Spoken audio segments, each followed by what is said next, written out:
começar falando hoje um pouquinho sobre a sequência daquela última aula que nós temos na aula passada sobre drogas, né? Terminamos drogas. Agora a gente vai começar falando um pouquinho sobre os sentidos, tá? Que é a sequência daquela aula aí, tá terminando esse caderno 4 nessa frente, depois faltam as outras frentes que a gente vai dar para vocês. Então a gente vai fazendo algumas anotações aqui. Eu até hoje dei um resumido aqui, que essa aula hoje é bem grande, tá? A gente vai falar um pouquinho sobre a visão, sobre as características da visão. Eu até vou ver se eu consigo aqui já trazer uma imagem para vocês, para eu explicando aqui como é que funciona, né? A questão da percepção da luz, como é que funciona a nossa visão em um campo, em um aspecto geral. Então, eu já vou tentar trazer aqui, ver se eu consigo colar aqui uma primeira imagem do globo ocular, para a gente estabelecer essa conexão, o que significa a córnea, para que serve a córnea. Vocês vêem alguma coisa disso aqui lá na física, já deve ter visto com o Eric esse ano, sobre as doenças, né, como que a imagem é formada, etc. Tal. Agora a gente vai abranger mais o aspecto da biologia, inclusive, não deixando a física do lado, a gente vai ver também a questão da biologia, tá? O que acontece, né, no momento da formação da imagem, etc. Tal, para que serve essa região da íris do olho, para que serve a pupila, para que serve essa esclera que a gente chama hoje, a corióide, a retina, que são, então, essas três membranas principais, para que elas servem, tá? Qual que é a função dela no globo ocular. E vendo também mais adiante, a gente vai ver para que no fundo do olho nós temos a fóvea, quais são aí as condições para se obter uma boa imagem. No nosso caso, nós a obtenção de uma imagem invertida. Então, a gente vai ter a oportunidade de estudar alguns detalhes dessa natureza nessa aula, tá? Então, a gente vai falar sobre os sentidos, aí o sentido, paladar, olfato, visão, tá? Tato e, obviamente, a audição, tá? Nós vamos ver todos eles e vamos falar um pouquinho de cada. É uma aula grande, a gente vai tentar fazer de uma forma mais dinâmica e tentar abranger aí no resumo tudo para vocês aí, para que vocês tenham para estudar. Aí vocês perguntam assim, mas essa aula ela é mais comum, menos comum? Como é que é o aspecto desse, com relação a vestibular, com relação ao Enem? Olha só, hoje em dia tem algumas tendências novas, né? Pelo menos se tratando de vestibulares e de Enem, você pode sim se deparar com aulas dessa natureza, tá? É totalmente plausível que isso aconteça. Só que, até você pegar provas mais antigas, etc. tal, você não vai ver isso aqui com tanta assiduidade, tá? Em prova, etc. tal, de Enem, babá. Então, você não vê com tanta assiduidade esse tipo de questão, tá? Mas houve um tempo que caía, agora volta como uma tendência, volta novamente a cair, tá? Questões dessa natureza. Outra coisa, então quando a gente fala de visão, a primeira coisa que a gente tem que, aqui eu estou colocando para vocês uma imagem, ó, só para você ter uma dimensão daquilo que nós estamos falando, eu acho que está dando para você ver aí legalzinho, tá? Então a gente vai ver aqui o centro da visão. Logicamente que isso aqui está tudo relacionado ao centro cognitivo, tá? Está relacionado ao nosso centro cognitivo do cérebro, do sistema nervoso, etc. Tal. Então nós temos aqui o local reservado para a visão. Então a gente vai entender um pouquinho sobre esses pontos aqui que nós temos, essas membranas, tá? Para que serve, tá? Essa córnea transparente que está sobre esse buraquinho aqui que faz a captação, que é a pupila. Para que serve a íris, tá? Eu tenho humor vítreo, humor aquoso. Aqui atrás eu tenho a condução do estímulo visual para o nervo óptico, para o cérebro, né? Então, uma das maiores razões de cegueira, muitas vezes, quando a pessoa nasce com esse nervo aqui morto, tá? Ou quando ela tem algum problema congênito, que vai desenvolver esse problema ao longo da vida nesse nervo óptico, tá certo? Então, para que serve, então, essa região da mácula? Então, para que serve aqui atrás? Nós temos a fóvea, tá? E aqui você está vendo o olho de frente à pálpebra, né? Os cílios aqui que protegem o olho. E aqui você está vendo a pupila. A pupila, na verdade, é um buraco, né, que nós temos que permite, então, a entrada da luz, e essa luz ela vai nas regiões mais inferiores do olho. Então, a gente pode dizer, a princípio, que essa energia que chega aos nossos olhos nos traz, então, informações daquilo que está presente ao nosso redor, tá? Os nossos olhos, eles não conseguem transformar diretamente o estímulo luminoso, tá?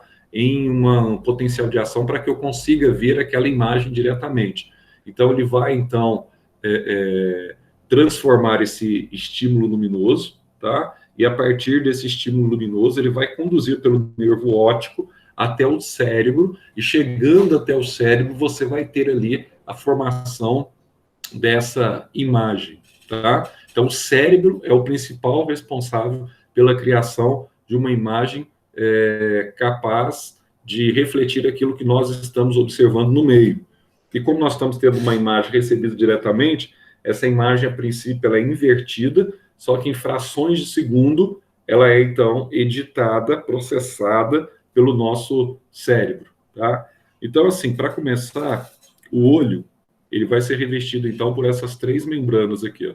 Tanto a esclera, tá? Que está mais nessa região aqui de fora, a corióide e a retina. Então, toda essa membrana aqui, ó, externa, tá? Que compõe aquilo que nós chamamos de o branco do olho, tá certo? Ela é conhecida como esclera. Antigamente usava-se muito o nome assim, escleróide. Hoje não usa-se tanto esse nome, a gente fala o nome esclera, tá? Que é essa membrana. A gente separa a esclera da corióide, tá? Mas antes, vamos começar fazendo algumas vou colocar aqui. Vamos anotando alguns detalhes aqui, umas pequenas anotações, para que você já tenha aí, ó, essa condição para a gente ir levando adiante aqui, ó, o que nos interessa.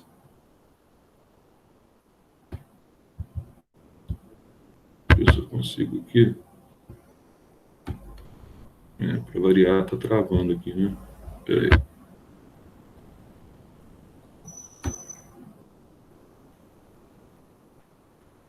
Vamos ver se eu consigo colocar o que eu acabei de falar aqui.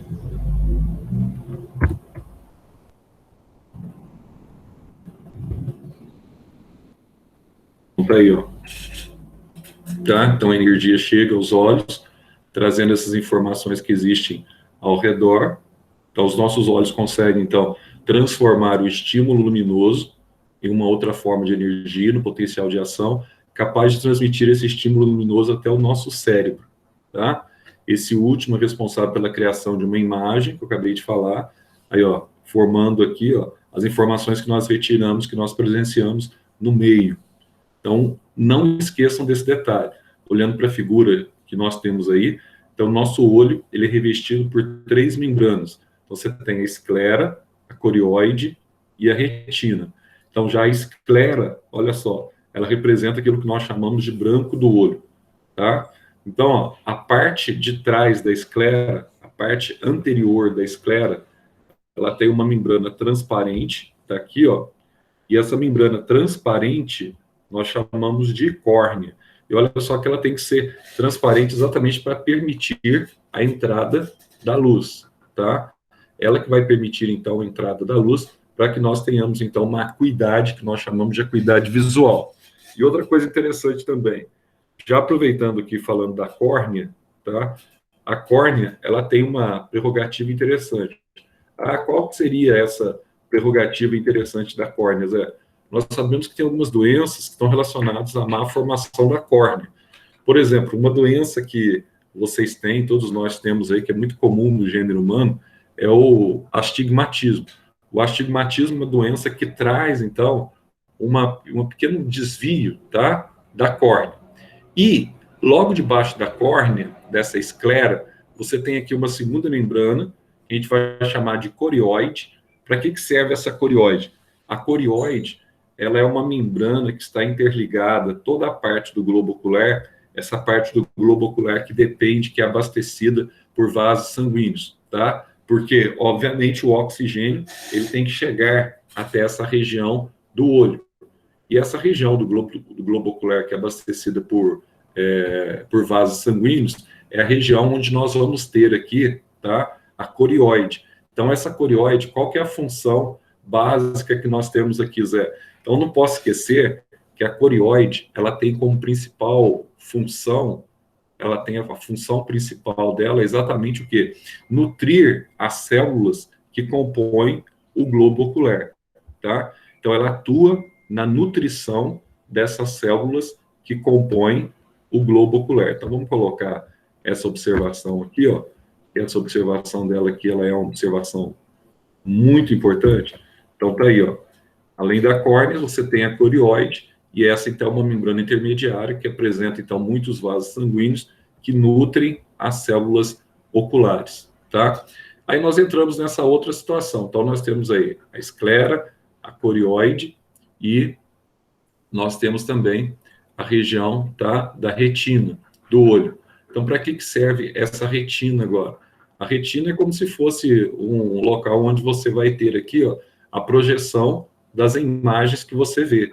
Ah, então, atrás do olho, Zé, eu vou ter um local para eu projetar as imagens? Sim, é como se tivesse um projetor focado naquela parede, tá? E ali você tem esse pano que coloca na sala de aula aí para que ocorra, então, a projeção, tá certo? Ou esse tecido que coloca para que ocorra a projeção. Então, a retina seria mais ou menos o local exato de onde ocorreria essa projeção, né? Então, assim, para que ela serve? Ela serve para receber a imagem que é projetada, tá?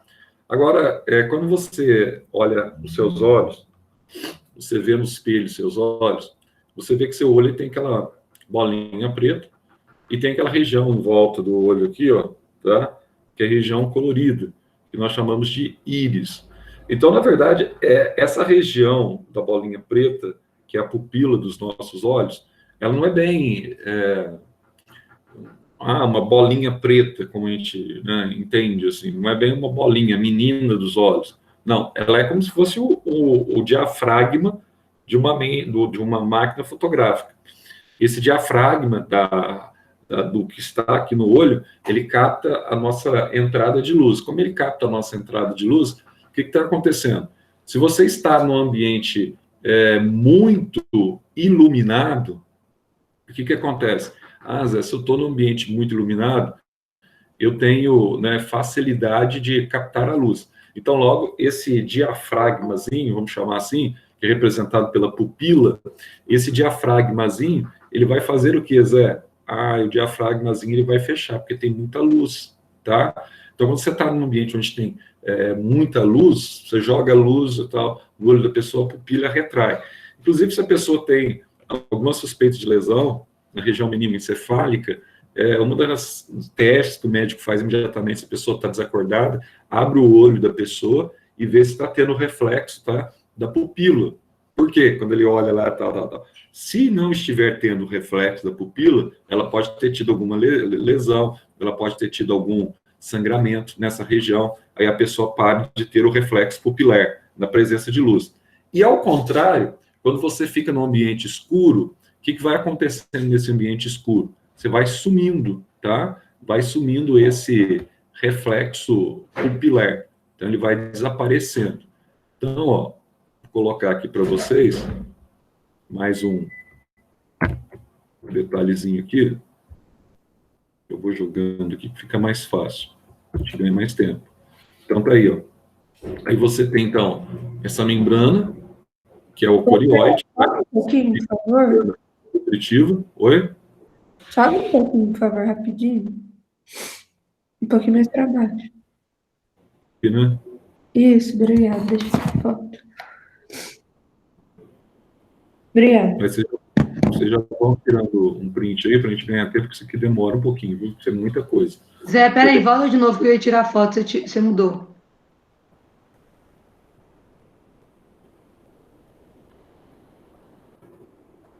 Obrigada.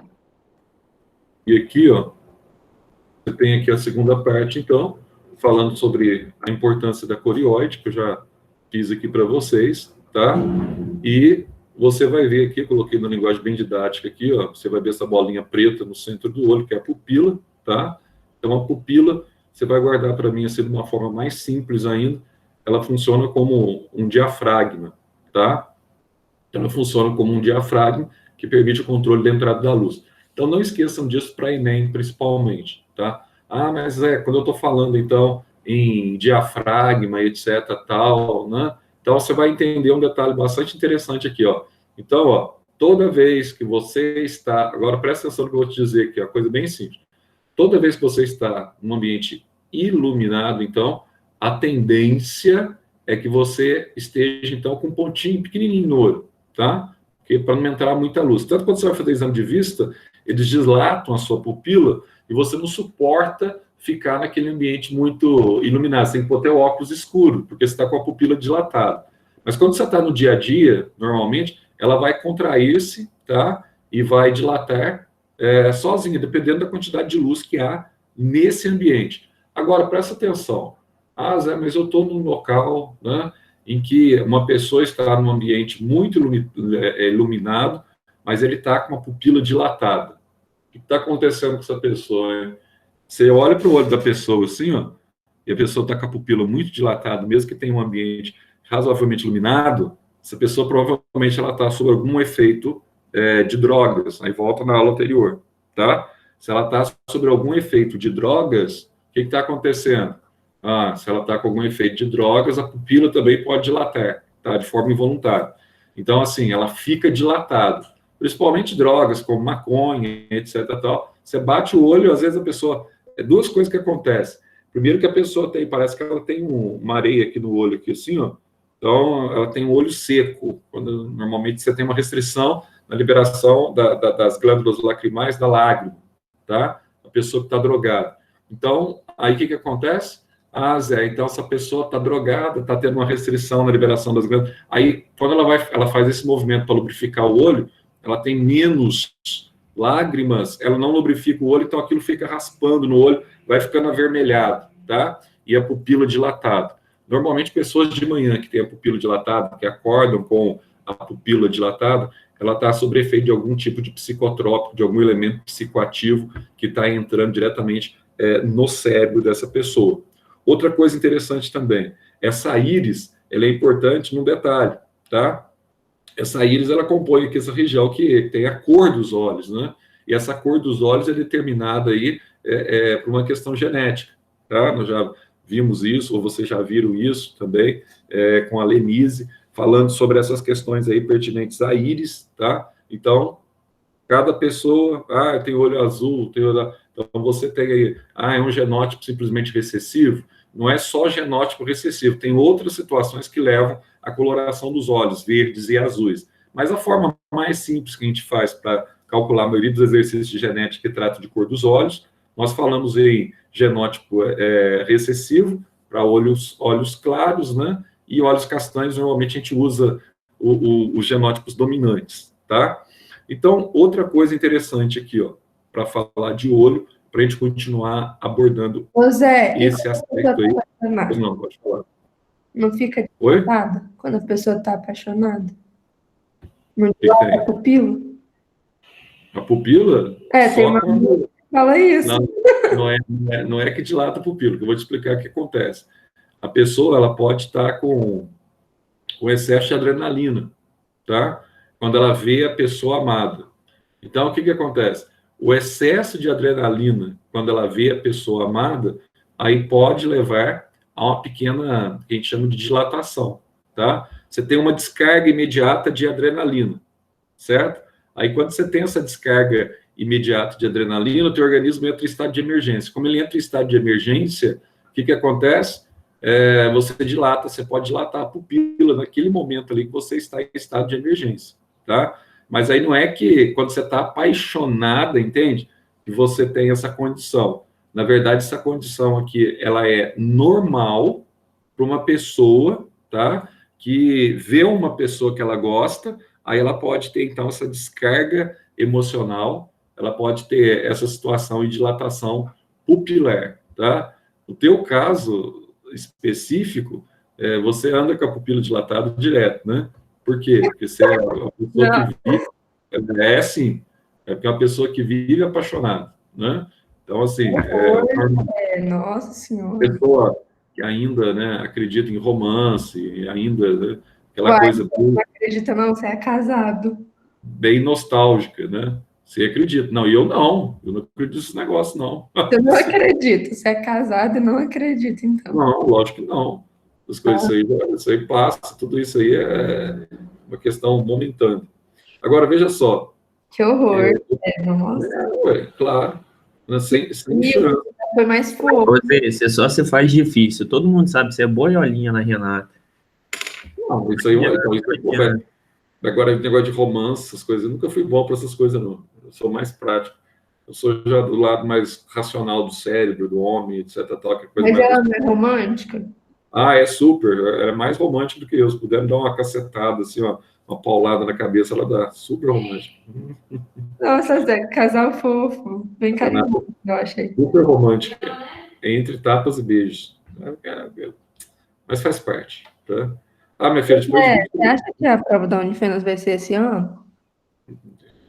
Pergunta difícil de responder, mas não tem nenhuma informação assim que seja positiva nesse sentido, tá? Ô, Gabi, você viu que já tá marcado o dia, né? Mas eu não sei se vai ser no dia que tá lá. Que dia que marcaram?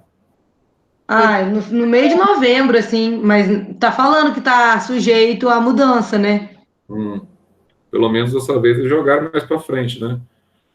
Talvez, quem sabe, até novembro, né? Novembro, dezembro, até janeiro, pelo menos tem mais opção, né, de datas dessa vez. Mas, e as inscrições já estão abertas, então melhor fazer agora, que daí já paga mais barato. Você acha que não tem que abrir logo, né? E outra coisa, de qualquer forma, com as inscrições abertas, se numa situação hipotética precisar do Enem novamente, da nota do Enem, a inscrição vale do mesmo jeito, né? Então é questão de mercado deles também, né? Tem que... É óbvio que eles iam abrir mesmo, não tem outra forma. Então, vamos voltar aqui, ó. Olha só, quando você tem uma pequena quantidade de luz, aquilo que eu falei, igual um diafragma, você vai tendo que ir aumentando a abertura desse diafragma para que a luz, que é um instrumento que leva, tá, essa informação através de um arco reflexo simples pelo nervo óptico até o cérebro, ela possa ser transmitida, essa imagem que você observou, ela possa ser transmitida, possa chegar até essa região do cérebro, tá? Então, a pupila é uma situação extremamente importante para os nossos olhos, e está diretamente relacionado com nossa condição de enxergar. Agora, além da pupila, nós temos, então, as partes internas do olho. Aí você fala assim, nossa, Zé, para que servem essas partes internas do nosso globo ocular? Para que elas servem? Será que nós temos dois tipos de células sensoriais no fundo dos nossos olhos, que tem uma função extremamente importante?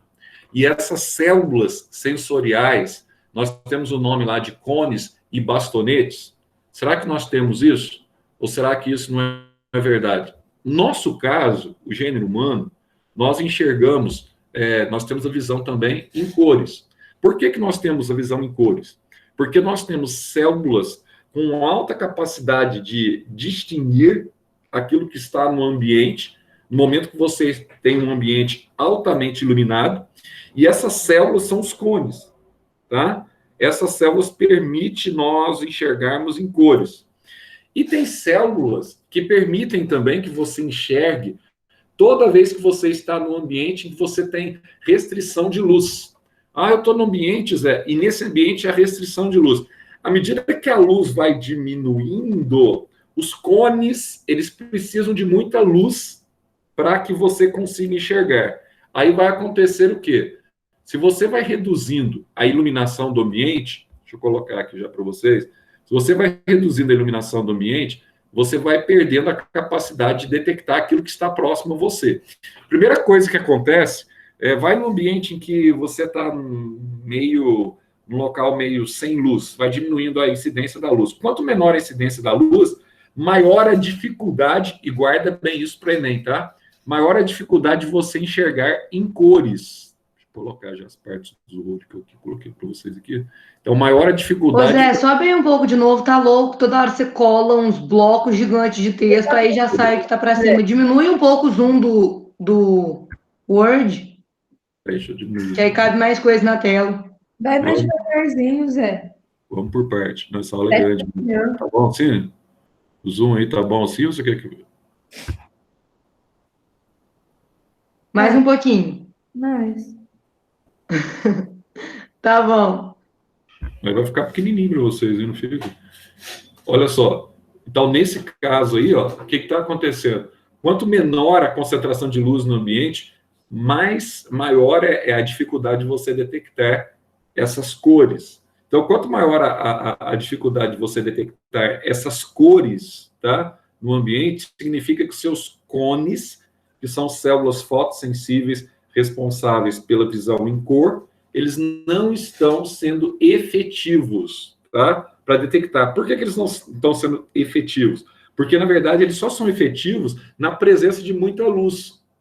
Tá? Então, você está em penumbra, lembra da física, quando a gente fala em penumbra. Se você está numa situação de penumbra, o que vai acontecer? Em situação de penumbra, somente outras células que ficam ativadas para enxergar, tá, em condições de baixa luminosidade.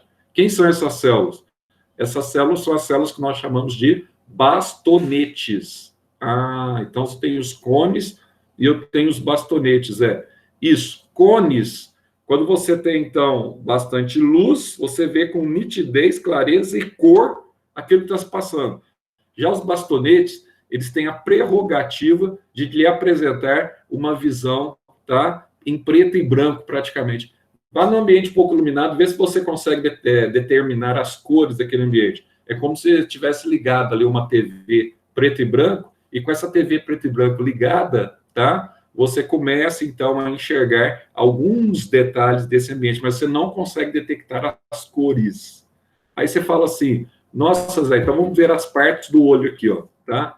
As partes internas do olho. Então, antes de a gente começar nas partes internas do olho, presta atenção. O Zé, o que acontece com um boi? O que acontece com um cãozinho, com um cachorro, em se tratando de percepção visual? Muito simples. Esses animais, então, o boi, por exemplo, aquela história de colocar aquela vermelho, né, na frente dele, ele fica todo oriçado. Não, isso aí não é o vermelho que o deixa oriçado, tá? Por quê? Para ele está enxergando ali um cinza escuro, como se fosse uma TV preto e branco.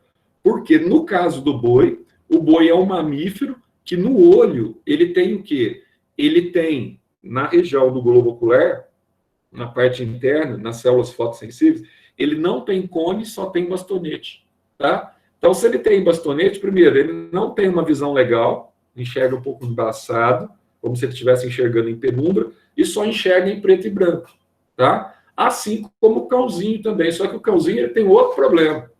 Geralmente, quando você tem um sentido muito aguçado, o outro sentido não é tão aguçado. O cãozinho ele tem o olfato, né? O olfato é extremamente aguçado e a capacidade da audição dele também é muito mais aguçada do que a nossa. Só que, em contrapartida, você tem o outro lado, a visão dele já não é boa, tá? E aquilo que ele enxerga, ele também não tem, basicamente, cones. Ele não consegue detectar cores. Ele consegue apenas detectar, tá, uma visão mais em penumbra. E, diga-se de passagem, essa visão é uma visão muito mais embaçada. Aí, pessoal, analisando as partes internas do olho, nós vamos ter aqui algumas estruturas que são bastante importantes para a gente entender aqui como é que funciona, tá, essa parte interna do olho. Com relação ao cristalino, eu não sei se vocês já viram essa parte aqui de óptica aqui, que você deve ter visto já esse ano, eu acho que sim, né, com o Eric.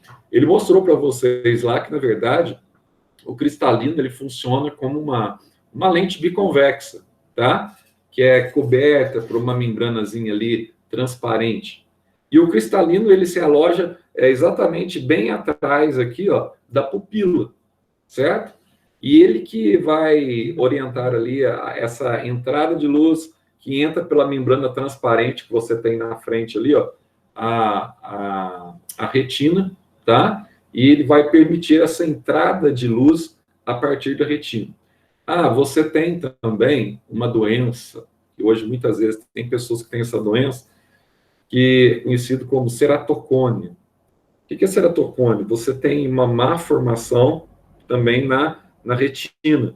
E muitas vezes essa retina ela é extremamente fina, tá? E por ela ser extremamente fina, pode acontecer de você ter lesões permanentes. Se você perder essa retina, obviamente, né, no início do olho aí, ó, você vai ficar, né, você vai ficar cego, ou você vai ter que fazer um transplante de retina. Então, esse cristalino, essa lente biconvexa, ela consegue fazer a conversão da imagem, que será, então, tá, refletida no fundo do olho. Então, é mais ou menos como se você tivesse aqui dentro do olho uma câmerazinha, tá, fotográfica.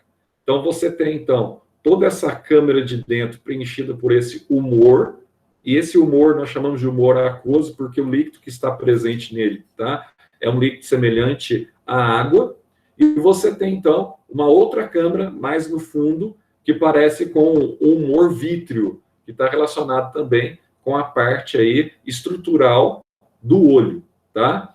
Então, olha só, tudo isso visando, a partir do cristalino, levar essa imagem, esses raios de luz, tá, até a região terminal do olho.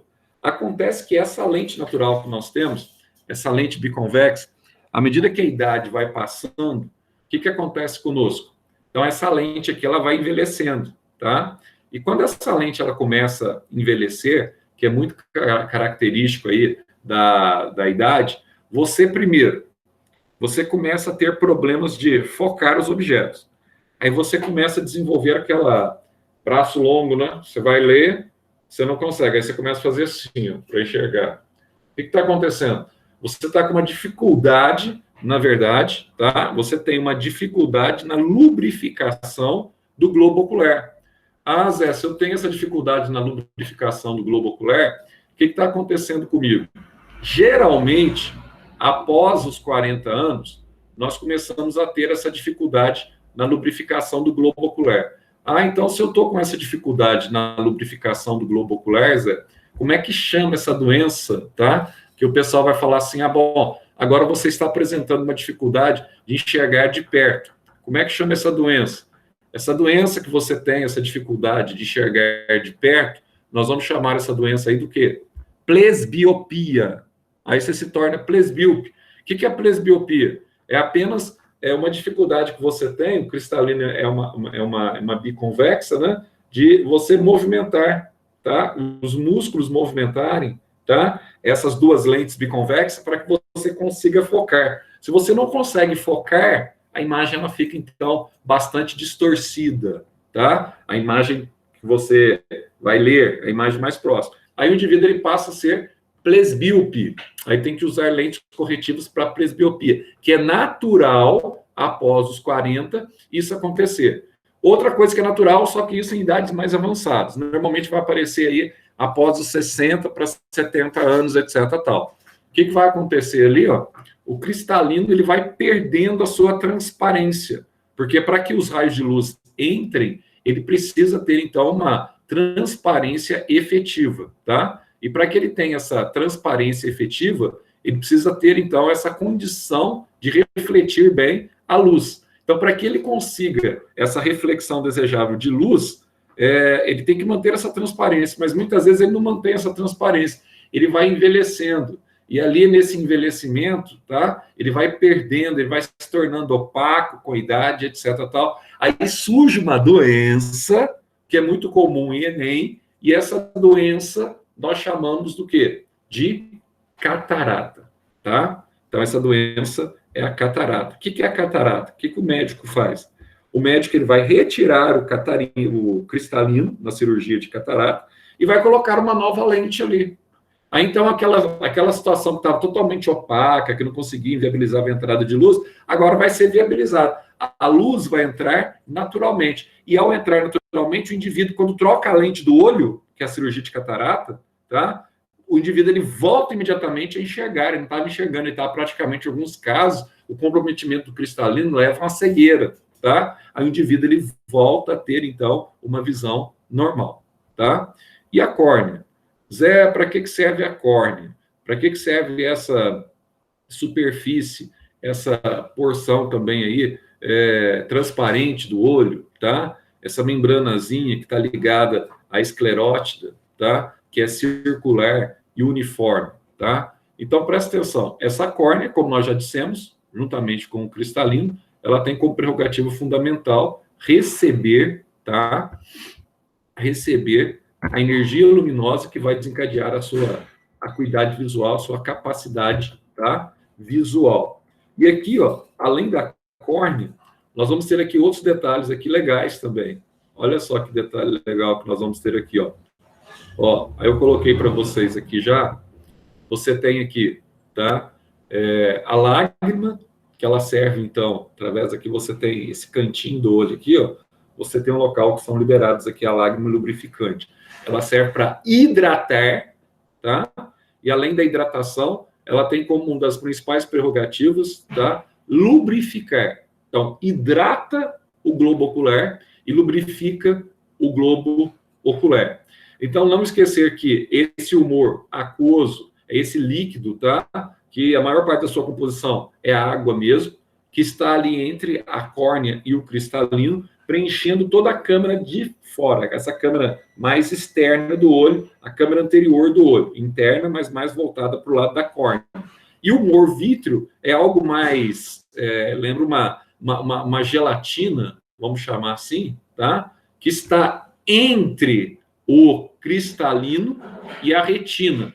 A retina, então, é aquele local, é aquela parede no fim do olho onde vai ser projetada a imagem. Ah, Zé, mas eu tive um problema com toxoplasmose. E ao ter esse problema com toxoplasmose, o que aconteceu, Zé? Olha, aconteceu que a retina descolou, tive descolamento da retina. Por que pode acontecer descolamento da retina? Então, só para um detalhezinho aqui de Enem, quando você pega o globo ocular, o globo ocular ele tem um achatamento convencional. E um detalhe, 85% das pessoas, em média, só para você ter uma noção estatística, nasce com uma deformidade no globo ocular. O globo ocular dele não é que é uma deformidade, é considerado até normal. Só que com o passar do tempo, tá, você vai tendo aí uma situação estranha com relação a essa condição. Então, o que acontece? Ó, com o passar do tempo, teu olho é bem assim, parece um ovo em pé, tá? Ai, como o olho parece um ovo em pé, Zé, o que está acontecendo com ele? Você nasce com hipermetropia. A imagem forma antes, tá, da retina, você é hipermétrope. Ah, então você já nasce com isso? Sim. Então você nasce, mais ou menos 85% das pessoas nascem com cerca de 3 graus de hipermetropia, ou mais, tá? Só que até os 3 anos de idade, você tem uma correção natural à medida que a sua cabeça está crescendo. O Yuri não... Ô, Yuri. Agora eu lembrei do Yuri aqui. Ó. Onde está o Yuri? Ô, Yuri. E o Zé? Visão perfeita, não tem? Oi? Você tem uma visão perfeita, você não tem... Por enquanto... Não tem nada, né? Por enquanto, nada. Então, o Xavier também não, né? Aham. O Xavier teve um hipercrescimento da cabeça. Então, à medida que a cabeça vai crescendo, ó, você vai tendo, então, um maior desenvolvimento do globo ocular. Aí você vai tendo uma correção natural na criança da hipermetropia, tá? Em contrapartida, tem pessoas que têm, então, depois, com o passar do tempo, o olho ele fica assim mais redondinho, aí ele começa a fazer isso aqui com o olho, ó. Começa a ficar como se fosse um olho, um ovo deitado. Só que tem um problema. Quando você começa a fazer esse movimento aqui de ovo deitado, você começa a pressionar o fundo do olho. E aí dá miopia, né? A imagem, ela vai ser projetada, então, atrás da retina. Aí o que acontece? Você vai pressionando, pressionando, pressionando, aí vai ter um probleminha. Se o grau é muito alto, nesse movimento de achatamento do globo ocular, tá, de acordo com o grau que você vai desenvolvendo ao longo da vida, se o grau é muito alto, você pode ter um deslocamento da retina que está no fundo do olho. Ela pode saltar. Aí, meu caro, toxoplasmose, miopia alta, etc. tal. Se houver esse deslocamento da retina, você corre o risco de ficar cego, tá?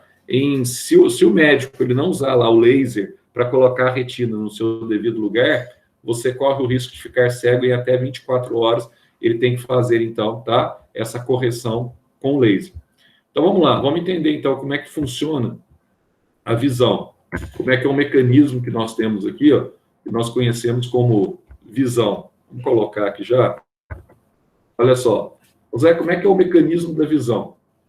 Então, ó, você tem os raios de luz, que batem nos objetos, e ao bater nos objetos, esses raios de luz, eles são recebidos, tá, pelo seu olho.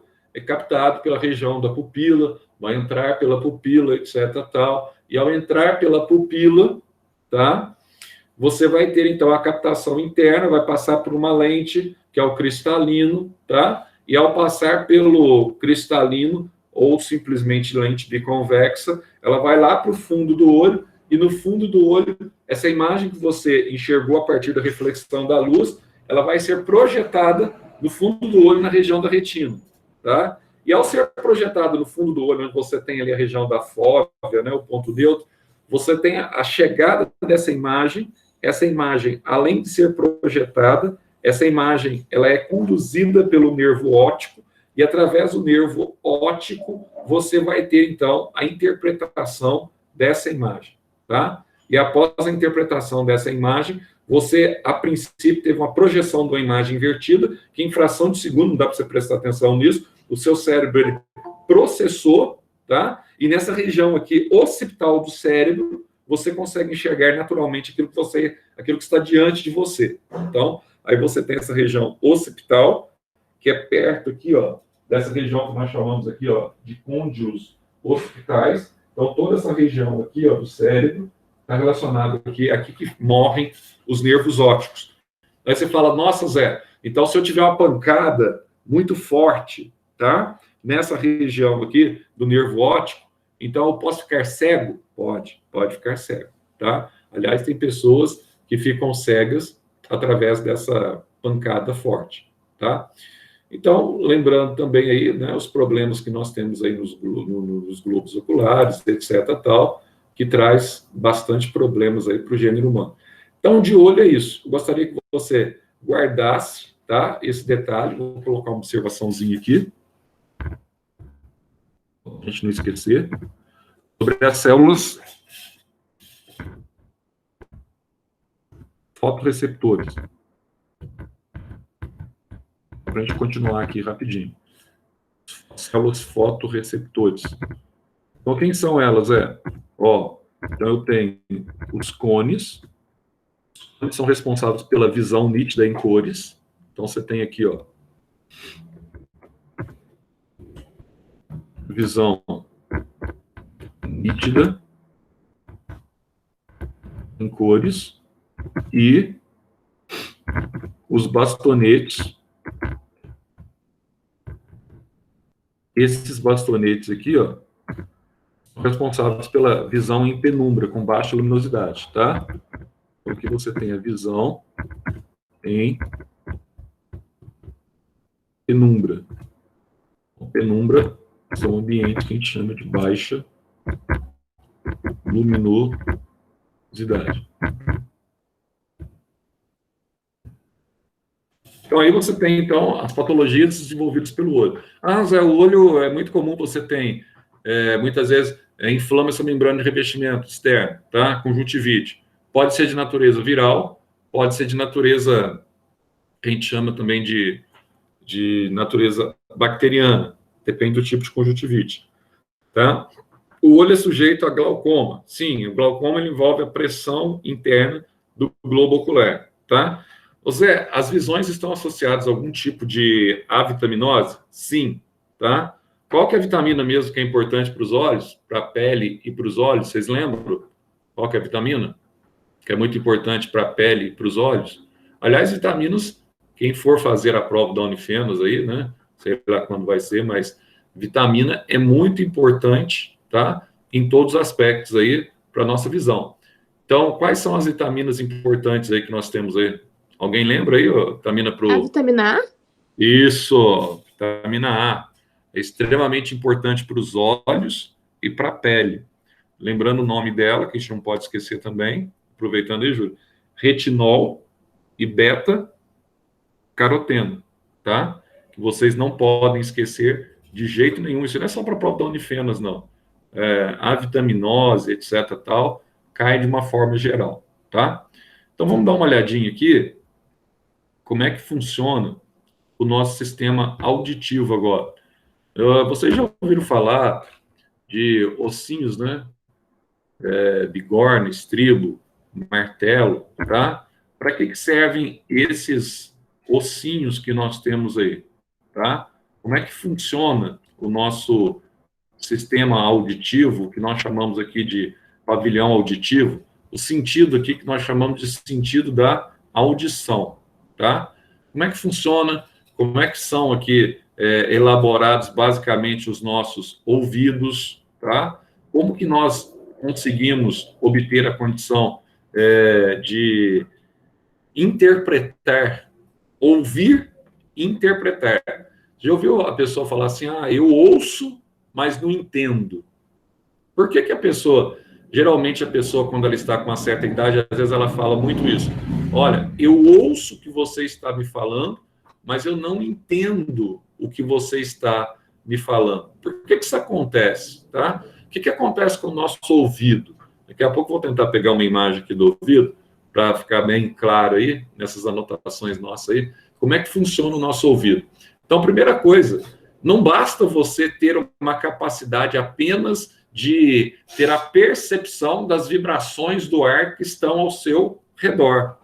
Além de você ter essa percepção dessa vibração do ar, você vai ter que interpretar, tá? Esse barulho que você está ouvindo.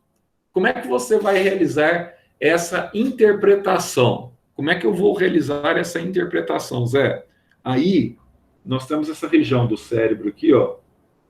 Lembra dessa região aqui? Ó, essa região meningoencefálica é a região que a gente chama de têmpora, tá? O osso, tá? Têmpora. E nessa região que nós chamamos de temporal. Zé, então essa região que a gente chama de temporal, ela está relacionada com os nervos, tá? Relacionados à audição. Então, Zé, deixa eu entender. Quando a gente fala de ótico, guarda bem isso aí, que isso aqui é uma pegadinha, inclusive, tá? Quando você fala de ótico, você está falando de algo relacionado à audição. Ótico. Agora, quando você fala de óptico, você está falando de algo relacionado à visão. Tanto que o médico, quando ele olha na criança lá, fala assim, essa criança está com infecção de ouvido, ele fala que ela está com o quê? Qual que é o nome que estabelece para infecção de ouvido? Fala que a criança está com o quê? Com otite, tá? Então, otite reflete o quê? Infecção de ouvido. Então, óptico é ouvido, óptico é visão. Então, o nome que nós damos aqui, convencional aí, né? O nome na boca pequena que nós chamamos aí, local que vem de óculos, nós chamamos de ótica. Estaria errado, né, no aspecto biológico? Claro que está errado, tá? Mas aí, porque você teria que usar o português mais primitivo, teria que ter o P mudo, etc. Tal. Antigamente era óptica, que eles colocavam, há muitos anos atrás. Só que agora eles tiraram o P, ficou só ótica, né? Só que ótica é do ouvido, não é da audição. Tanto que na física, quando você está estudando, nós não falamos de ótica, nós falamos de óptica na física. Aí você usa, então, a nomenclatura, tá? Pertinente à audição. Então, ótica, audição. Óptica, visão, tá? Então, como é que funciona, então, essa nossa audição? O que é o pavilhão auditivo? Como é que nós recebemos esses sons? Como é que esses sons, eles funcionam, tá? Dentro do nosso ouvido, tá? Então, olha só, todo o pavilhão auditivo, ele é formado aqui por essa região que nós chamamos aqui de orelha externa, tá? Que, aliás, a minha é bastante grande, pode ver aqui, ó, tá? E a orelha é um negócio interessante. Como a orelha é uma cartilagem, ela não para de crescer. Sua orelhinha vai crescer a vida inteira, tá? Porque é uma cartilagem, não tem jeito. Então, ela vai acompanhar o seu crescimento. Quanto mais anos você tem, se chegar a 90 anos, você vai ter aquela orelha imensa que parece um chinelo. Orelha e nariz são cartilagens, né? Ele mantém, então, esse crescimento. Então, esse pavilhão auditivo, que nós chamamos de orelha externa, ela tem como principal prerrogativa concentrar e captar o som para que podemos, então, ouvir os burbúrios, tá? Os ruídos, os barulhos, tá? Da natureza. E aí você vai tendo, então, aqueles vários sons chegando até seu ouvido, você vai ter que detectar, você vai ter que captar, concentrar essas vibrações para você entender essas ondas sonoras. e você vai ter que elucidar como que são, então, ou o que representa cada onda sonora que está chegando até o seu ouvido, até o seu pavilhão auditivo, tá? Então, além desse pavilhão auditivo que representa a orelha externa, você vai ter aqui o que a gente chama de orelha média, tá? E nessa orelha média aqui, ó, a partir da vibração do ar, tá? Você tem aqui os nossos tímpanos, que são as membranas que separam a orelha média, tá? Da orelha externa, do pavilhão auditivo, tá? Ah, Zé, mas então ele que detecta, ocorre essa vibração do ar a partir da vibração do tímpano. Então, se eu furar, eu comprometo essa vibração. Enquanto essa membrana não for restaurada, né, às vezes você está num avião, você vai pousar, ou você vai levantar voo no avião, aquele choque de pressão que te dá, você pode estourar os tímpanos, tá? Aí você vai ter uma dificuldade imensa auditiva. Ô Zé, só para você estar falando aí, antes de você falar da orelha interna, está falando dessa questão de orelha, etc, tal, tá? Eu quero enxergar essa orelha aí, eu quero enxergar esse ducto auditivo. Dá para você mostrar para a gente? Espero que sim. Deixa eu ver se eu consigo aqui pegar uma imagenzinha, só para você ver aqui o ducto auditivo e o nervo, que é bastante interessante para você. Por que será que ele chama essa prova que eu tenho que fazer? Ele chama essa prova de prova vestibular? Será que tem alguma coisa relacionada ao nervo, conhecido como nervo clóquio vestibular, a clóquia e o vestibular? Será que tem alguma coisa relacionada com a minha audição? Deixa eu ver se eu acho aqui. Uma figurazinha aqui. Será que tem? Por que esse nome? Já parou para pensar? Xavier, você está vivo hoje ou você está dormindo? Ou você não está na aula? Só está com a sua câmera ligada, Xavier? Fala, Zé. E aí, meu caro Xavier? Sabia. Esse cara é ponta firme, né? Lógico. Xavier, ponta firme. O vídeo está aí na área de trabalho, aí do notebook. Vai estar aí na área de trabalho. Você não viu ainda? Olha aí. Olha só, Xavier. Fala, Pergunta Zé. que eu te faço. Por que o nome vestibular? Eu não lembro. Acho que tem uma estrutura chamada vestíbulo. Vestíbulo? Não lembro. Não lembro. Calma aí. Então vai. Aí, tá dentro. Por que vocês acham que chama vestibular, então? Maria Elisa. Cadê Maria Elisa, hein? Por que a prova chama vestibular? Qual a relação? Tô aqui. O que vocês acham, hein? Por que, Maria Elisa, por que a prova chama vestibular? Qual que é a relação que nós temos aí com vestibular? Será que tem alguma coisa relacionada à audição? O que vocês acham? Ou será que tem nada a ver? Colocar esse nome só por... Aí uma vez caiu, muito tempo atrás, na década de... Acho que foi década de 90. Prova antiga, viu? Muito tempo atrás, caiu numa prova da Unicamp. Acho que eu vou conseguir colocar uma imagem para vocês aí. Caiu uma pergunta sobre isso. Na verdade, esse nome está relacionado com o nervo, tá? O nervo vestíbulo que nós temos e o nervo clóquio vestibular. Esse nervo clóquio vestibular, ele está relacionado diretamente com a nossa audição, tá? E com essa nossa audição, nós temos a prerrogativa de armazenar, tá? Informações no nosso cérebro. Então, esse nervo ele é fundamental porque ele é um nervo também que funciona no conduto auditivo, tá? E ele que vai levar essas informações até o seu cérebro. Como ele está levando essas informações até o seu cérebro, nós conseguimos aprender aquilo que nós aprendemos auditivamente na nossa vida, nós conseguimos aprender através desse nervo clóquio vestibular. E daí resolveram, né, estabelecer o nome da prova de vestibular exatamente em homenagem a esse nervo, que é a fonte daquilo que nós armazenamos como as nossas informações no dia a dia. E aqui eu coloquei para vocês aí, ó, tá? A estrutura interna da orelha, só que eu vou ter que aumentar um pouquinho aqui. Não me enxergo, né? Ó, só para você enxergar aqui, ó. Aqui você tem, ó, o ouvido externo, o ouvido médio e o ouvido interno. Tá vendo que o tímpano, ele fica aqui, ó, separando, tá? Exatamente o ouvido externo e o ouvido médio. E aqui, ó, na parte interna, já caminhando para a parte interna, nós vamos ter aqui, tá? Essas estruturas aqui, ó, que nós chamamos aqui dos ossinhos, dos pequenos ossos que nós temos. Ah, para que eles servem, Zé? Então, ó, a vibração que você recebe da membrana timpânica, ela é transmitida para esses 3 ossículos aí, ó, que é representado pelo martelo, pela bigorna e pelo estribo, tá? Dá para você ver aqui, ó, martelo, bigorna e estribo. Ah, mas para que serve, Zé? Olha só, através deles você tem a captação do som que está se propagando pelo ar, tá? E o som agora ele passa a se propagar em meio sólido. Ah, então o som passa a se propagar em meio sólido, Zé. Sim, tá? Então, olha só, assim que essa vibração ela vai chegar, tá? Até essa janelinha que nós temos aqui, que a gente chama de janela oval, tá?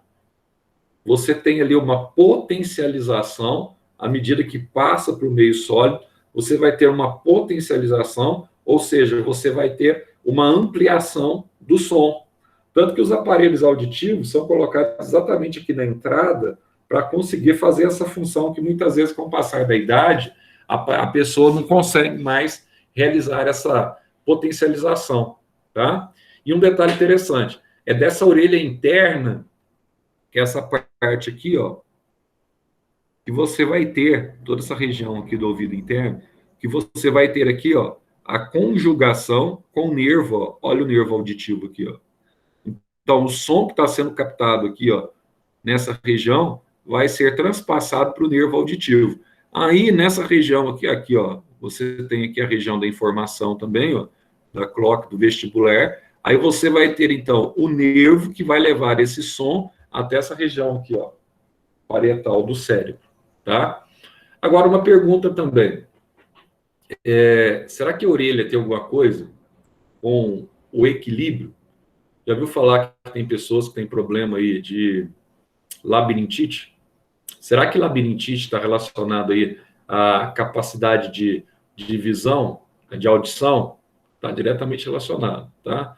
Quando você perde essa capacidade de equilíbrio, e a capacidade de equilíbrio está diretamente ligada ao seu bulbo, mas pode estar ligada também, tá, aos receptáculos da orelha interna, de onde partem, então, os impulsos nervosos, tá? Então, todo o nosso aparelho auditivo, ele consegue ampliar o som cerca de 180 vezes, só para você ter uma noção, tá? Até que o seu estímulo, ou o estímulo sonoro, ele chegue a esse nervo, que é o nervo auditivo, que vai levar, então, a informação ao cérebro, tá? Então, toda vez que você movimenta a cabeça, você está movimentando muitos líquidos que compõem ali essa região interna do conduto auditivo, tá? E esses líquidos que estão presentes, que existem, tá? No vestíbulo da orelha, nesse nervo aqui, vestibular, etc, tal, e a movimentação desses líquidos, tá? Ele transmite a noção de equilíbrio corpóreo postural que nós temos no nosso corpo. Muitas vezes, quando você tem dificuldade nesses líquidos aqui presentes, esses líquidos internos, você tem que ter cuidado. Vou limpar com cotonete. Tem que ter muito cuidado quando limpa com cotonete, porque quando você chega naquela parte de dentro lá que você bate, muitas vezes você está batendo ali na membrana timpânica. E às vezes, quando você tira do ouvido, você tira, sai o cotonete cheio de sangue, tá? Aí não é legal. Se você está trazendo ali o cotonete cheio de sangue, o que está acontecendo, Zé? Está acontecendo que você está ferindo o seu tímpano. E muitas vezes a pessoa, por tentar limpar ali, ó, consegue até perfurar o tímpano. Essa parte mais interna, que você tem esse líquido que favorece essa condição aí, tá? De você conduzir a onda sonora. Se você comprometer esse líquido, inclusive quando você vai no otorrino, ele vai olhar a parte interna do seu ouvido. Se a sua condição hidrostática está normal. Se ela não está normal, você pode ter um quadro clássico de labirintite. O labirinto do globo ocular, que é essa região aqui, ó, ele passa a ter problema, aí você tem uma inflamação, você perde completamente a noção do equilíbrio. Pessoas, geralmente, a partir dos 40, a partir dos 40 acontece quase tudo com as pessoas, né? Aí a pessoa começa a ver tudo, se tá, do nada, acorda, parece que está tudo rodando.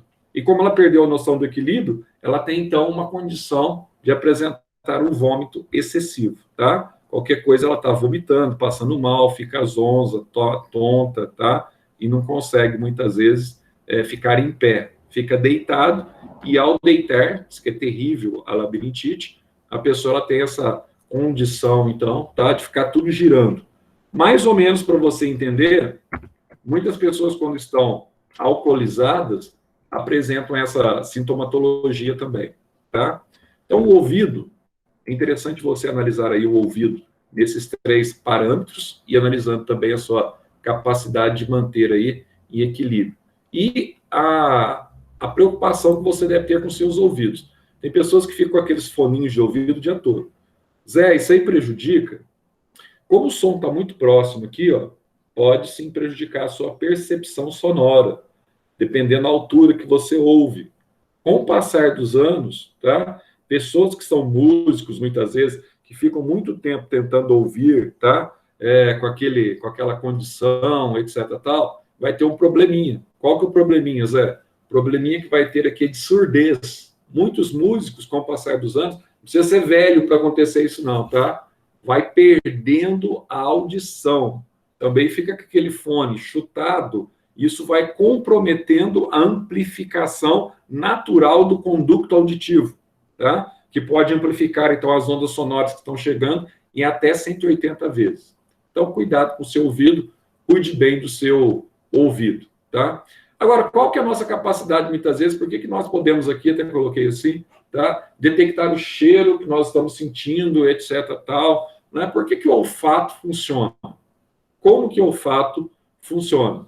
Presta atenção aqui, ó. A região do cérebro responsável pela nossa condição de olfato, ela fica nessa região de cima aqui, ó, tá?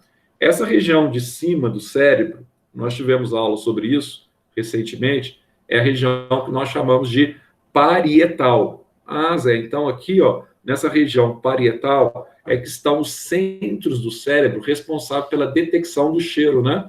Sim, é onde eu tenho aqui a detecção do cheiro. Ô Zé, então, você tem centros de percepção. Esses centros de percepção, eles vêm através dos odores. Esses odores são captados por células fotossensíveis a partir da cavidade nasal e da mucosa, que nós chamamos de mucosa olfatória. E essa mucosa olfatória, ela vai conduzir esse cheiro até o nervo olfatório, e esse nervo olfatório vai decodificar esse cheiro detectado no meio através do cérebro. É verdade isso? Exatamente isso, de uma forma bem simples, para a gente já ir, né, caminhando aqui. Essa aula eu falei para vocês que era muito grande.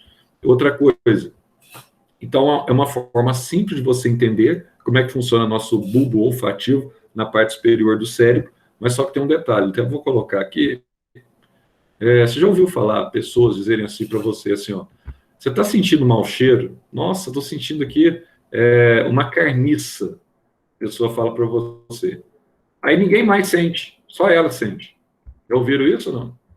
Ah, estou sentindo mau cheiro, o que será que está acontecendo, hein? Estou sentindo mau cheiro, um detalhe, não sei o que e tal. Só a pessoa sente. Ó, se só a pessoa sente aquele mau cheiro, eu digo assim, você tem que procurar um médico, tá? Para ele fazer os seus devidos exames. Não quer dizer que seja o que eu vou falar aqui agora, mas pode ser. Então, para evitar surpresas futuras, é melhor que você vá atrás de um especialista, e esse especialista ele pode te dar um diagnóstico. Mas o que pode estar acontecendo? Por que você tem, muitas vezes, essa condição de cheirar, né? Esse cheiro ruim que aparece, muitas vezes, só você sente? Pode ser, infelizmente, você está com um tumor, tá? Na base interna, aqui perto da hipófise, um tumor no cérebro. E esse tumor no cérebro, dependendo de alguns casos, ele pode liberar secreções. E essas secreções, elas vão ser percebidas somente por você mesmo, tá? Por quê? Ela está na base aqui, sobe, ó, e o teu conduto olfatório, ele consegue detectar esse cheiro que está vindo do seu cérebro, tá? Ou da sua base da região encefálica. Então, quando você tem uma pessoa, não fala diretamente para a pessoa que ela está com tumor, obviamente, tá? Quando você conhece uma pessoa, um familiar, alguma coisa, tá? Que começa a se queixar demais, que está sentindo um cheiro, né? Que só ele sente, é interessante que você peça para ele procurar um médico especialista, tá? Porque, ó, é tudo muito próximo. Olha só aqui a região da cavidade nasal, ó. Acho que está dando para você ver aí, ó. Cavidade nasal. Aqui eu tenho a pituitária ou hipófise, tá? O que está acontecendo aqui, ó? Se eu tiver um tumor nessa região aqui, ó, eu tenho acesso ao cheiro. Não tem como, tá? Toda essa região aqui interna da cavidade nasal, você vai vendo aqui que você tem uma série de nervos olfativos, bulbo olfativo, que está muito próximo da pituitária ou da hipófise. A hipófise, ela fica aqui no centro dos olhos, mais ou menos no centro do cérebro, tá? Então, está tudo muito próximo, está tudo muito interligado. Então, fica aí essa dica. Ah, Zé, mas eu tenho esses problemas, etc, tal. Às vezes é só uma coisa da tua cabeça, tá? Isso também você pode somatizar, isso pode ser um distúrbio psicossomático, aí você começa a sentir cheiro do que não tem, né? Nossa, eu estou sentindo, às vezes não tem, aí você está pondo na tua cabeça que está sentindo o cheiro, tá? E, na verdade, o meio que você está não apresenta esse cheiro. Agora, aquilo que eu falei para vocês no início da aula, tem animais que apresentam um olfato muito mais desenvolvido do que o nosso. E vocês já sabem, né? O cão é um exemplo disso. Aí eu cito para vocês algumas raças caninas que têm dificuldade de estabelecer essa situação do olfato, tá? Fila. Aí o pessoal fala assim, nossa, o dono chegou lá à noite para tratar do fila, foi tratar dele e ele mordeu o dono e matou. Ah, mas então é um cachorro mau, né? Esse cachorro aí e tal, ele não tem piedade, não sei o quê. Muitas vezes as pessoas acham que é simplesmente assim, né? As pessoas começam a rotular o cachorro de malvado, tá? Mas será que é isso que acontece? Esse cachorro realmente ele é malvado? Ele pode ser rotulado dessa forma? Será que tá certo isso? Sabe que não está certo, tá? O que acontece com o fila? O fila é um cão que ele é uma raça brava, que pega, etc. Isso realmente é verdade. Só que tem dois problemas com o fila. O fila, ele enxerga muito mal, assim como a maioria dos cães já enxergam mal. Então, quando o cão enxerga mal, imagina à noite, ele enxerga pior ainda, porque a nossa visão depende da iluminação. Sem iluminação, você não consegue, então, estabelecer essa condição de visão. Então, de uma forma bem simples. Zé, deixa eu entender. O fila, ele tem um problema. O fila, o bulbo olfativo dele, tá? Não é bastante desenvolvido. Ah, Zé, se ele não é bastante desenvolvido, ele tem uma dificuldade, então, nessa região do bulbo olfativo. Tem. Então, assim, ele é ruim de olfato. Então, ele não mordeu o dono porque ele é mau, ele mordeu o dono porque ele achou que o dono fosse um indivíduo estranho. Foi só por essa razão que ele mordeu o dono, tá? Ele não consegue, a visão já é ruim, ele não consegue detectar a pessoa, então ele pode, então, atacar essa pessoa, tá? Então, quando eles falam para vocês que o cachorro é ruim, o cachorro é bravo mesmo de natureza, a raça desses cães são bravos. Mas para com o dono, se ele conseguir enxergar o dono, pelo menos, tá?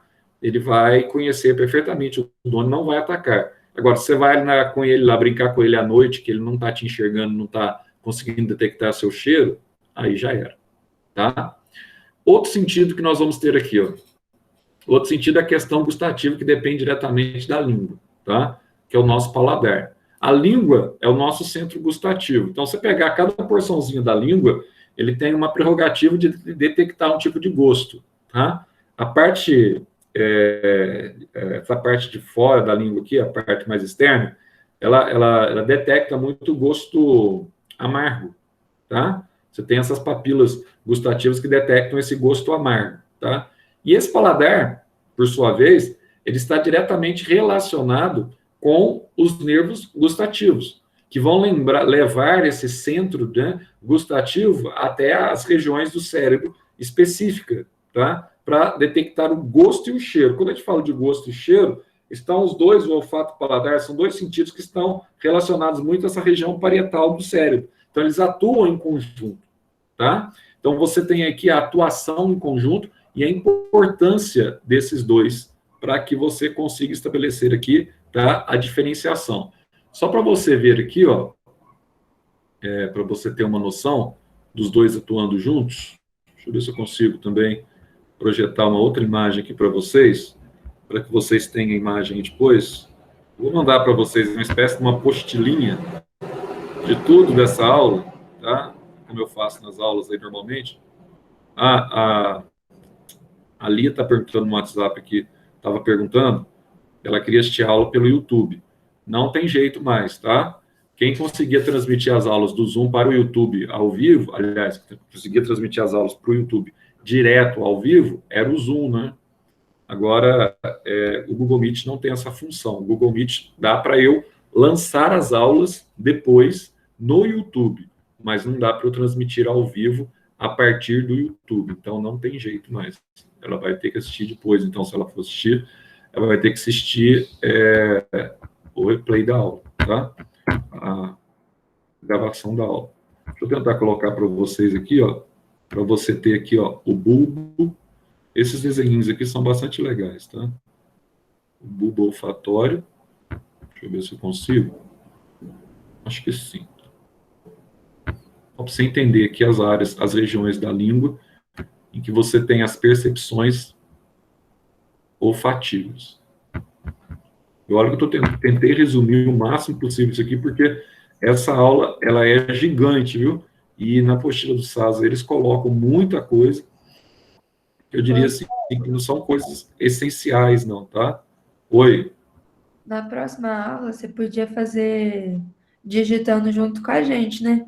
Porque você colando, tá muito rápido, não dá pra copiar. Não, então... Não, eu tô copiando tudo, eu não parei, tipo, 1 minuto, minha mão tá até doendo e não tô nem na metade. Ô, Zé, inclusive, se você quiser voltar pra mim na audição, fazendo favor... já vou voltar. Eu perdi a foto. Se você tivesse... É muito grande mesmo, não tem jeito. Imagina se eu for digitar isso aqui tudo, peraí. Mas na próxima aula, que é digestão, vai dar... Vai mais devagar, pra gente pegar melhor a matéria, entendeu? Na audição? Isso. Calma, deixa eu ver onde que eu parei. Mas eu vou mandar para vocês daqui a pouco isso aqui também. Ah, mas aí eu vou ficar sem fazer nada. Aí, desce um pouco, fazendo favor. Aí, desce mais. Pode descer. Aí, desce. Agora desce tudo o resto, fazendo favor. Tudo? Aí, vai passando.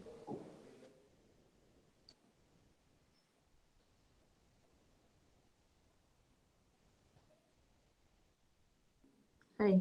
Obrigada, Zé. Chegamos aqui, ó. Só para você ter uma noção aí da detecção do odor, tá?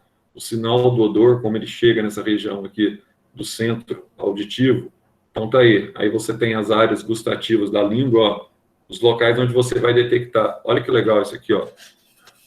Então você tem aqui, ó, região doce, tá?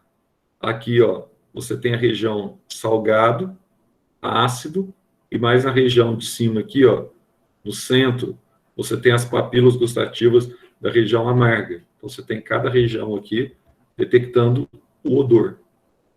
E para a gente terminar isso aqui é pequenininho agora, o tato é fácil. O tato é o último sentido, tá? Que é a capacidade de percepção que nós temos a partir do contato. Uma pergunta que eu faço para vocês, que é uma pergunta de Enem. Essa percepção que a gente tem aqui de contato, ou que tem a percepção do tato, a pessoa perde um sentido, vocês já ouviram falar isso, tá?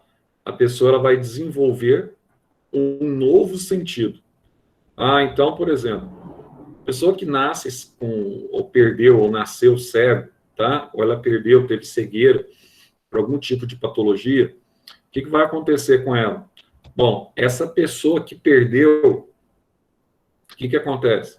Ela vai desenvolver um outro sentido. Qual que é o outro sentido que ela resolve, que ela desenvolve? Normalmente ela vai desenvolver o tato, tá? Aí você tem, por exemplo, pessoas a partir do tato, são pessoas que conseguem sentir o braille, por exemplo, ele consegue ler com os dedos, tá? Aquelas bolinhas que tem ali, ele consegue detectar ali, ele aprende a ler, ele aprende a se virar, você tem livros, então ele tem um tato muito mais aguçado para compensar a perda da visão. O olfato dele torna-se muito mais aguçado, tá? A própria audição dele torna-se muito mais aguçada, exatamente para suplantar essa deficiência que ele adquiriu. Então, o tato, nós vimos que... Lembra de uma doença que vai... Deixa quieto. Ó, vamos lembrar aqui numa bacteriose. Qual que é a bacteriose? Quando nós estudamos o tecido conjuntivo, tecido epitelial, uma bacteriose que bloqueia os estímulos, tá? Qual a doença que ela provoca? Que bloqueia os estímulos do tato, que a pessoa perde o tato, tá? Quando essa bactéria está presente no corpo, em determinados locais do corpo, formam manchas e a pessoa perde a sensibilidade, não sente nada. Como é que chama mesmo essa doença? Uma doença antiga, muito antiga. Igo, não é? Lepra. Lepra, isso, lepra. Ou seja, hoje, qual que é o nome que nós... Bacilo de Hansen, nós damos o nome dela do quê? Eles mudaram até o nome dela. Isso, hanseníase. Porque na época lá, no século I, então as pessoas que tinham hanseníase tinham que andar com um sininho, né? Tinham que andar com um sininho para que as pessoas ouvissem aquele sininho e falassem assim, lá vem o leproso, não sei o quê, etc, tal, né? O povo era terrível naquela época, tinha medo, né? Porque era uma doença incurável. Hoje, essa doença ela tem cura. E, basicamente, ela está relacionada ao tato, porque essas bactérias, elas atuam diretamente no local que nós chamamos ali de células que realizam a limpeza. Você tem ali as células que realizam a asepsia, e você tem, que são as células de Langerhans, tá? E você tem ali as células sensitivas da pele, que estão ligadas aos neurônios, tá? Principalmente aos neurônios sensitivos. Elas acabam, então, bloqueando a ação desses neurônios. Então, ao bloquear a ação desses neurônios, a pessoa que está com a doença, ela perde, naquele local onde a bactéria está proliferando, ela perde a capacidade da sensibilidade. Tá bom? Então, olha só, essa aula é gigante mesmo, hoje não teve jeito, senão a gente ia demorar muito, eu não posso demorar muito com vocês, então, para tentar resumir aí, mas nas próximas aulas, a gente volta naquele sistema de ficar digitando tudo para dar tempo, resume o máximo, porque eu fui ver essa aula ontem aí, eu olhei para essa aula e falei, meu Deus, o máximo que eu pudesse resumir digitando, eu não ia fazer mais do que 2 ou 3 páginas da mesma aula, então não ia dar certo, tá? Eu já deixei pronto aqui para a gente ganhar tempo, e aqui está um resumo, tá? Legalzinho de toda a aula, que eu vou passar para vocês agora no WhatsApp. Semana que vem eu termino essa frente 2 aí, eu acho que é aula sobre digestão. Digestão, a gente passa um resumo legal para vocês. Vocês vão acompanhando. Você vai estar junto com a gente, né, Zé? Eu vou anotando. Porque o Gabi tem aula que, se a gente ficar... Se eu fosse dar essa aula digitada aqui, ia demorar umas 3 aulas. Aí atrasa muito, entendeu? É complicado. Ficar copiando até semana que vem eu tô acabada ainda, de tanta coisa que tem. Então, mas pega a apostila de vocês dessa aula para vocês verem. É gigante, é muita coisa, entende? Muita coisa. Não precisa copiar, é só guardar aí o material, imprime o material e pronto. Mas vocês gostam de deixar anotado no caderno também. Fica legalzinho. Fica legal. Para estudar, inclusive, tá? Então é isso, pessoal. Beleza, então? Então, alguma coisa... A semana que vem nós temos nossa provinha, então tranquilo. Sem nenhum problema, na terça-feira, tá? E beleza. Então vamos fechando aqui. Deixa eu ver aqui o nosso meeting. Ô, Zé. Oi, pode falar. Deixa Deixa eu te perguntar um negócio. Você deu aquelas aulas de feromônio da outra frente, de planta? Ai, agora você me apertou, hein? Feromônio? Feromônio falando sobre o quê? Sobre a reprodução das angiospermas e gimnospermas ou feromônio em outra... Tem uma aula específica só sobre feromônios? Eu não lembro de ter dado aula só sobre feromônios, Eu não. acho que Não é eu vi uma feromônios, não, é fitormônios. Falei errado. de crescimento. Ah, bom. né? Fitormônios. Acho que eu não dei fitormônios, não. Eu não dei auxina. Tem Ah, fitormônios não, na então outra... tá bom. Tem, mas Peraí, é porque parece que você tinha mandado em algum lugar que você tinha dado, eu não lembro de você dando. Ah, não. Fitormônios foi pro segundo ano. Porque, às vezes vocês devem ter visto chegando ainda. Às vezes chega no e-mail por causa do canal, não é não? Mas eu não é para vocês, não.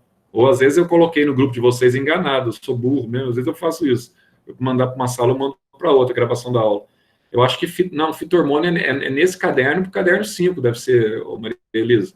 Nós não vimos ainda, Eu não. acho que já tá por agora, mas então tá bom, só queria Então saber deve estar se no tinha caderno dado. 4, né? Não, eu acho que eu não dei dessa apostila 4, acho que eu não dei nenhuma aula da Biologia 3, Maria Elisa. Falta dar todas as aulas ainda, tá? Acho que eu não dei nenhuma, eu vou olhar depois.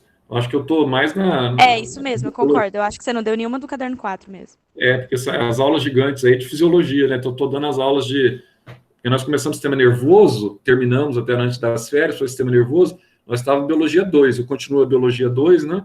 Eu vou terminar a biologia 2, aí eu vou para essa, pode ser a botânica. A Lenise está no caderno 4 também, ou está no 3? Como é que ela está, Lenise?